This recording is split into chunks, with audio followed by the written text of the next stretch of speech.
کہ میں تو جیل کے لیے تیار ہوں اور ہر چیز کے لیے تیار ہوں، لیکن میں کبھی اس ظلم اور اس طاقت کے حکمرانی کے سامنے کبھی نہیں جھکوں گا. اور میں آج آپ سب کو کہتا ہوں، آپ نے کبھی نہیں جھکنا، کیونکہ ایک میری بات یاد رکھ لینا، جس دن آپ نے اس ظلم کو قبول کر لیا اور یہ ناانصافی کے نظام کو، ملک نہیں رہے گا. کوئی قوم نہیں سروائیو کرتی اس طرح. جس قوم کے اندر اس طرح کا ظلم ہوتا ہے وہ نہیں سروائیو کرتی.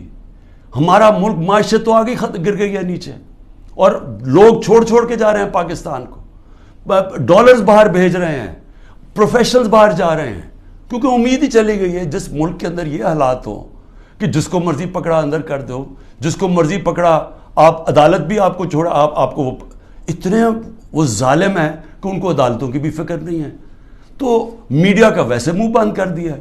میڈیا جو اتنی مشکلوں سے اپنے آپ کو آزاد کیا تھا، میڈیا نے اسٹرگل کر کے پچھلے 20 سالوں میں، آج میڈیا کا حال دیکھیں، کوئی بات ہی نہیں کر رہا کہ یہ ہو کیا رہا ہے اس ملک کے ساتھ. اس لیے میں اپنی ساری قوم کو پھر سے یہ پیغام دینا چاہتا ہوں کہ میں آخری سانس تک اس ظلم کے نظام کا مقابلہ کروں گا.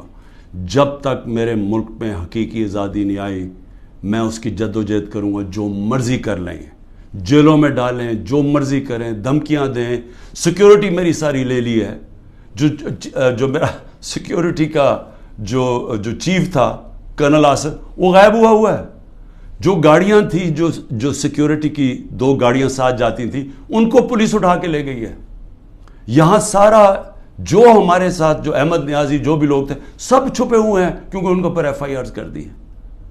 اور پھر یہ سمجھتے ہیں کہ شاید اس کی وجہ سے میں ان کے پاس جاؤں اور کہوں کہ جی مجھے معاف کر دو، کہ میں نے آزادی کی بات کی تھی، مجھے معاف کر دو. اور میں آپ قوم کو بھی کہنا چاہتا ہوں، کبھی نہ اس نظام کو قبول کرنا. جس دن آپ نے اس کے سامنے اپنا سر جھکا دیا، آپ کا کوئی مستقبل نہیں رہے گا پاکستان میں. پاکستان زندہ باد.